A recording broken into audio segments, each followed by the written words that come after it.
what I thought more interesting in light of today's discussion is to flag what are the most relevant areas linked to today's topics and your project, and hopefully maybe we could also see synergies, but I will also leave that for the discussion. First, obviously, because well-being could really encompass different dimensions. So basically, the different chapters of the strategy are first the participation, political and democratic life, because indeed that's a right of the child to be heard in matters that concern them, and also in the decision-making process. The second point, extremely important, the socio-economic inclusion, access to health, education. The third one is the protection from violence, and including prevention. The fourth one, child-friendly justice, digital dimension is the fifth, and the global dimension is the sixth. And then having kind of cross-cutting way and strategies on how to best enshrine children's rights in actual delivery. So that's the broad structure of this strategy. Next slide, please. On the participation in political and democratic life, I would today flag a bit what are the key deliverables. We have set up an EU children's participation platform. So if you received the slide, you could click on it. The website is called EU for Children, basically developed with the European Parliament, civil society organizations, and I would say even more importantly, children themselves.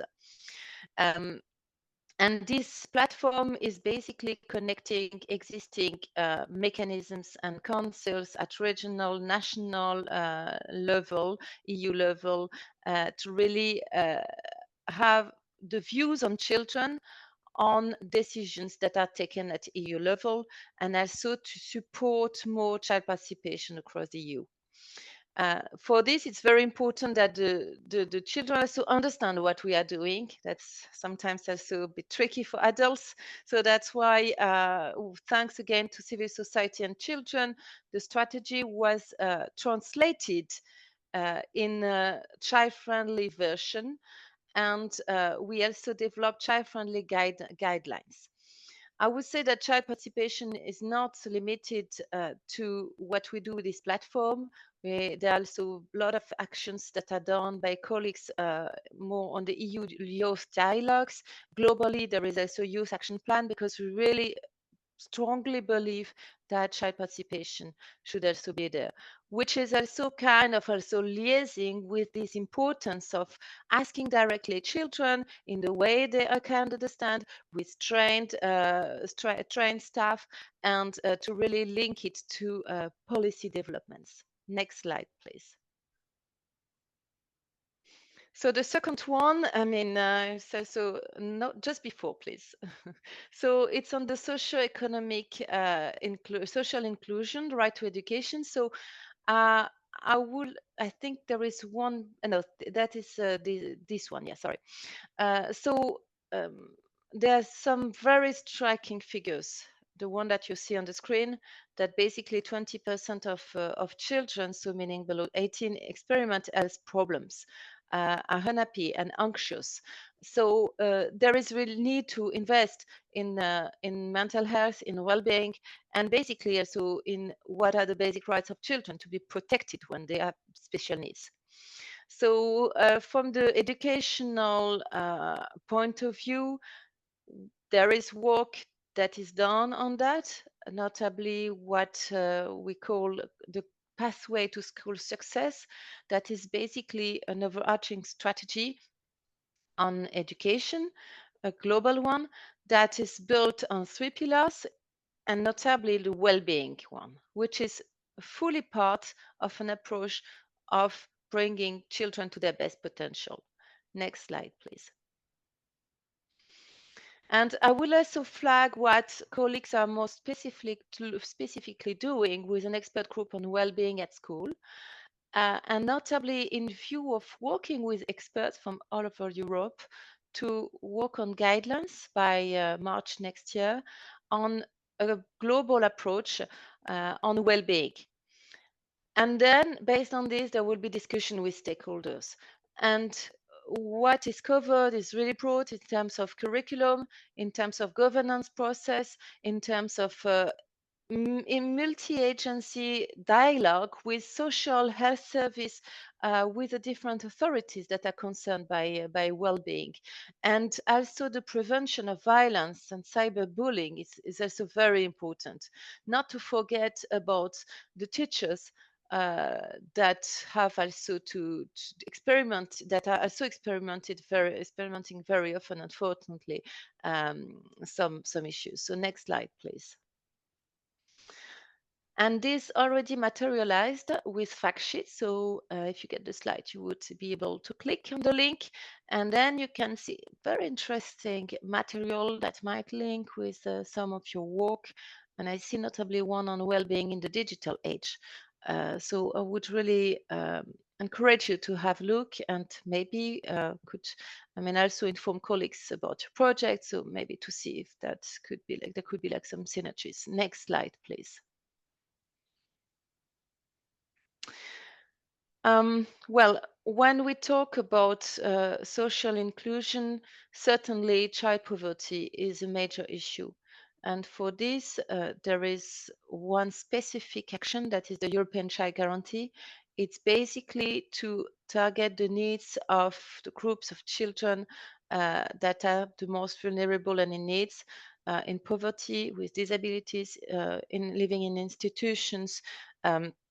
So from family with some difficulties of different nature. So for this, we are really pushing the member states to prioritize the fight against child poverty through concrete actions, so that they have to deliver, and for this they have to decide on some action plans. A second one that is important also, the revision of Barcelona target. That is basically the participation of young children in early education and care, because we also know that quality and inclusive education from an early age is extremely important, and also grounding the life of children. Certainly, mental health is unfortunately one of the hottest and the highest issues that children are really experimented. I mentioned some figures. One that is really devastating, that's like suicide is the second cause of death for the young, for children and young people. So I think it was like 16 or 9, it's between 16 and 19-year old, which is just unbelievable. So for this, the Commission has also launched a comprehensive approach to mental health. You can also click on it. And there is a specific attention to children and young people, also supported by some funding, best practice projects. I mentioned some of them here, but it's indeed an area where the attention is really growing. We do also have a call under what we call the program citizenship, equality, rights and value. And we are about to launch a new call on rights of the child that will notably include, so as priorities, child participation and also mental health dimension, notably. Next slide, please. So to keep going with this overview of the, I would say, key relevant actions at EU level, we are very intensively working now. That was before. Sorry, please. So we are now working, yes, thank you, on specific recommendations to member states on a better integrated way of protecting children. So that's what we call integrated child protection systems. That's something that has been pushed at UN level, at international level, at EU level. And basically for this, once again, we adopt an evidence-based approach, meaning we start by looking at the situation in the different member states. The Fundamental Rights Agency is making a mapping of how the child protection systems are working in member states, basically in terms of coordination, in terms of legal framework, in terms of resources, in terms of continuum between prevention, early warning, and reaction. And we are also consulting children for the first time under the platform that I mentioned before. So meaning that the voice of children with an online survey, with focus groups, will directly feed in a commission document that we will also draft in the coming weeks and months. And the role, the PDU has a role to play. Obviously, competence is very often at national and even at local level. However, we could give examples of good practices, call for a better continuum of support of children, because we also know that violence is also hidden in gaps uh, between services, between the prevention, detection, and support, and to make sure and to push member states, invite member states to have better coordination mechanisms.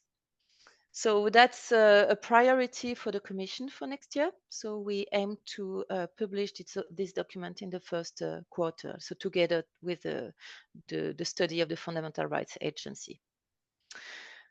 Just also referring to some other actions in areas that are so very delicate, notably the proposals, the legislative proposal to combat gender-based violence, because we know that unfortunately children are very often the silent victims by seeing what's going on, if not being directly the victims of violence at home. And the work is also very intense on child sexual abuse, in reviewing what was the previous legal framework from 2011, and the discussions are also ongoing. On this, I will say that it's also very important to have a better idea on the monitoring, on the data, on the magnitude of the phenomenon, that monitoring systems are also in place and embedded in an integrated approach to child protection. It's also very important to have the data collection, the monitoring also in place. So next slide, please. So, and another key topic of today's discussion is obviously the digital dimension. Uh, Here again, you will see that at EU level there is a very strong attention to the question of children and how they are living in that world that is natural to them, and unfortunately not only with very good people around, but also with some practices that could be also harmful to children. So basically, it's to make sure that children are really getting the best of those digital opportunities.